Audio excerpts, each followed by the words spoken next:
Hello दोस्तों, एक बार फिर स्वागत है आपका हमारे चैनल पर। मेरा नाम है वरुण और हम बात कर रहे हैं इतिहास की। भारतीय इतिहास में हम आजादी के शिखर पे पहुंच चुके हैं, मतलब आजाद हो चुके हैं। लेकिन किन किन प्रमुख व्यक्तित्व ने इस आजादी में अपना अमूलभूत सिद्धांत या फिर बोल सकते हैं अभूतपूर्व योगदान दिया था, उन सारे सारे बड़े बड़े हम क्रांतिकारियों या स्वतंत्रता संग्राम सेनानियों की यहाँ पे बात कर रहे हैं।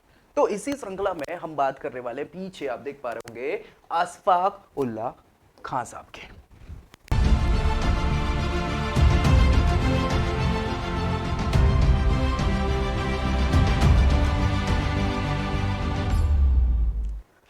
दोस्तों, पीछे आप जिनको देख पा रहे हैं, अशफाक उल्लाह खां साहब, ये ऐसे व्यक्तित्व थे जिन्होंने जिन्होंने अपने प्राणों को न्यौछावर कर दिया केवल आजादी के लिए।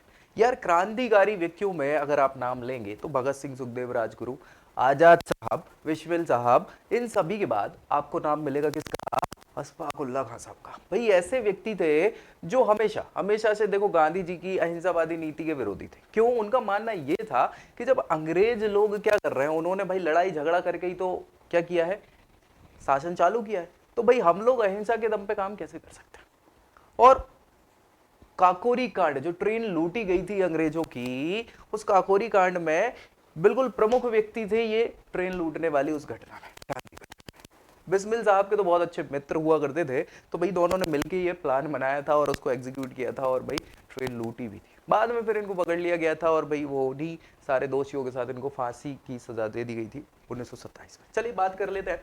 जन्म हुआ था 22 अक्टूबर 1900 में। कहाँ हुआ था? उत्तर प्रदेश में इनका जन्म हो जाता है। और मृत्यु की बात करें तो 19 दिसंबर 1927 को फरीदाबाद में इनको फांसी की सजा दे दी जाती है। फरीदाबाद जेल में इनको फांसी पर चढ़ा दिया जाता है।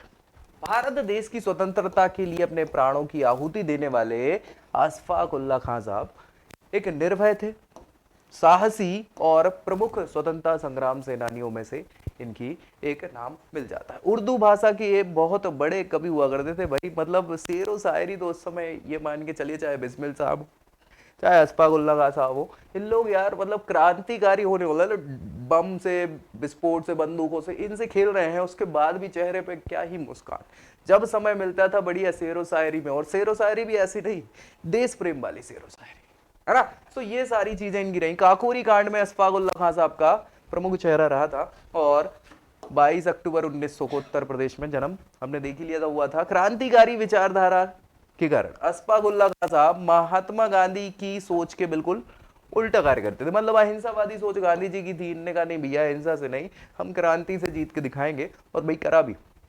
इनकी यह सोच थी कि अंग्रेज शांति से बात करने का मतलब नहीं है अंग्रेजों से, भाई वो थोड़ी शांति से बात करते हैं यार, उनको तो सिर्फ गोली और विस्फोटक ही सुनाई देते हैं, है ना। सो इनकी आवाज ही सुनाई देती है। राम प्रसाद बिस्मिल साहब उनके बहुत अच्छे मित्र हुआ करते थे। काकोरी ट्रेन लूटने की जो प्लानिंग है दोनों ने मिलकर करी थी, है ना। और राम प्रसाद बिस्मिल के साथ 9 अगस्त 1925 को अशफाक उल्लाह खां साहब और 8 और साथियों, तो टोटल 10 लोगों ने क्या है, ट्रेन को लूटा था। और इस ट्रेन में अंग्रेजों का जो टैक्स वगैरह था, खजाना था, उसको लूट लिया था। सो भाई ऐसी घटना। फिर बाद में पकड़ लिया गया था। हमने बात करी थी कि लगभग 29 लोगों को अंग्रेजों ने क्या किया, पकड़ लिया था, सारे क्रांतिकारियों को, जिनमें से 4-5 लोगों को सीधी सीधी फांसी दे दी गई थी। कुछ लोगों को काला पानी की सजा दे दी गई थी, बाकी लोगों को आजीवन कारावास की सजा दे दी गई थी। तो ऐसे अभूतपूर्व ऐसी शख्सियत रहे हैं कौन? अशफाक उल्लाह खां साहब। तो भाई बस इतनी ही बात थी इनके लिए। और इस वीडियो में हम अशफाक उल्लाह खां साहब के बाद नेक्स्ट वीडियो में ही ऐसे ही क्रांतिकारियों की बात करेंगे। तो मिलते हैं नेक्स्ट वीडियो में, तब तक के लिए जय हिंद।